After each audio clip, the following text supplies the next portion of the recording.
السلام علیکم دوستوں، آج کے اس لیسن میں ہم سیکھنے والے ہیں 80 روزانہ استعمال کے چھوٹے چھوٹے انگلش فقرات جنہیں سیکھ کر آپ اپنی روزمرہ کی زندگی میں استعمال کر سکتے ہیں۔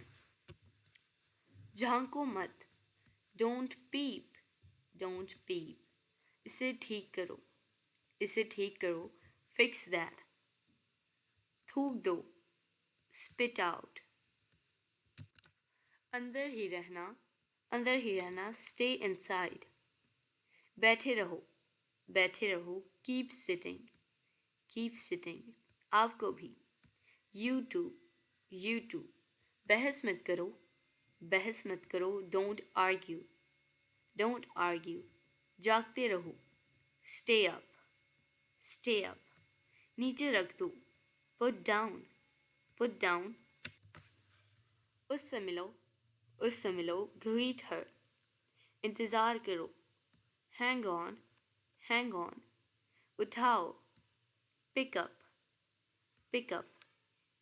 امید ہے آپ کو ویڈیو پسند آئی ہوگی۔ آپ سے ملتے ہیں اگلی نیکسٹ ویڈیو کے ساتھ، تب تک کے لیے اللہ حافظ۔